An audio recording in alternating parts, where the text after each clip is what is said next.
Bienvenue dans OPD les gars. Aujourd'hui je viens d'acheter un livre de trail qui m'a coûté assez cher mais qui est très très beau. C'est celui de la clinique des coureurs. Donc je voulais vous parler un peu de livre. Là je suis à Aix et petit défi aujourd'hui parce que il y a mon retour et donc on va parler à mon téléphone. Mais bon, c'est un petit test social, hein, on s'en fout. Les gens ils vont se dire qu'est-ce qu'il fait et puis ils vont tourner la tête et ils vont s'en foutre. Bref. J'achète beaucoup de livres en ce moment. Genre, j'aime bien les beaux livres, une belle page de couverture. Après, plus compliqué de trouver quelque chose d'intéressant qui me correspond. Parce que quand on commence à lire, on est très difficile. Dans le sens où il nous faut un style d'écriture, déjà qu'on ne peut pas déterminer, on peut mettre des mots dessus parce que on n'est pas bon en littérature.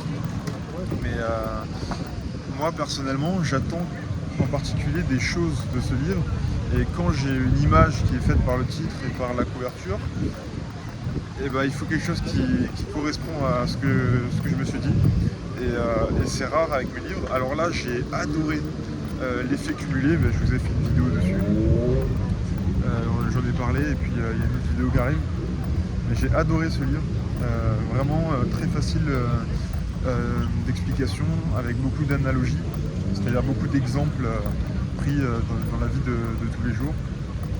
Donc ça, je vous conseille. Un peu de développement personnel pour améliorer sa vie, etc. Et après, je sais qu'il y a Les 48 lois de pouvoir, c'est le livre le plus vendu en prison de Robert Greene, qui est pas mal aussi.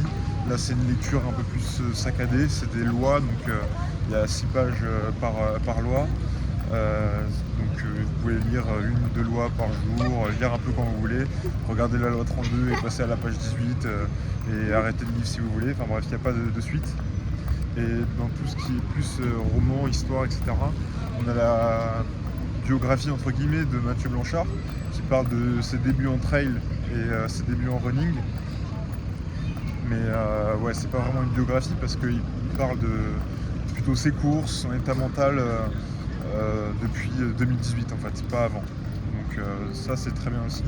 Les livres de Kilian Jornet où il parle de ses ascensions, etc. Alors moi j'avais hyper apprécié Courir ou mourir. C'était un de ses premiers. C'était mon père qui me l'avait offert. Et d'ailleurs il m'a offert ça avant que je commence le trail, et peut-être que ça m'y a donné goût. Et quand je voyais le gars courir 120 km, je parlais à mon père, je disais mais c'est un mec, il est inhumain quoi. Et puis je suis plongé dans ce monde-là et j'ai vu qu'en fait il y avait pas mal de gens qui le faisaient, que c'était toujours inhumain mais que c'était possible. Et peut-être pour moi aussi. Et après il y a les livres de Mike Horn, best-seller dans ma tête. Il parle de ses expéditions, il a fait Latitude Zéro, tour de la Terre par l'équateur. Il a fait le cercle polaire arctique, il a battu le record du monde de la traversée. Plein d'expéditions comme ça, il parle de sa femme, de ses enfants. D'ailleurs, j'ai un contact qui a un contact avec la fille de Mike Horn, ça c'est drôle. Et donc si je voulais, je pourrais lui parler, mais je pense qu'il en a un peu rien à foutre de moi.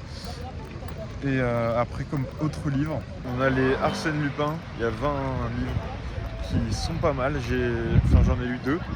Et en fait c'est plusieurs énigmes de la part des policiers, comment on appelle ça, et tous les braquages qu'il a fait, etc. Donc il y en a 20, vous pouvez vous faire plaisir si vous aimez le premier. Et puis voilà, j'en ai acheté peut-être 25 en 6 mois.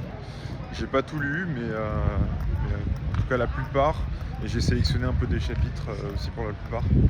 Mais voilà, je vous incite vraiment à commencer à lire des choses courtes au début pour commencer, parce que vous n'êtes pas sûr que vous allez aimer. Alors des trucs de 100 pages, peut-être des nouvelles, des choses comme ça, un sujet que vous aimez. Ça peut être une BD, ça peut être un manga.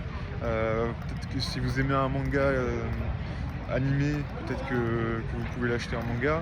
Enfin bref, tout peut être pris en compte, même le journal, il y a forcément un truc qui vous plaît, donc essayez de lire un peu, ça stimule pas mal pour l'orthographe, etc. Et puis ouais, ça apporte plein de bienfaits, donc je vous invite à faire ça et de le mettre un peu dans votre routine tous les jours. Et puis moi, je vous dis à demain pour un nouvel OPD et ciao.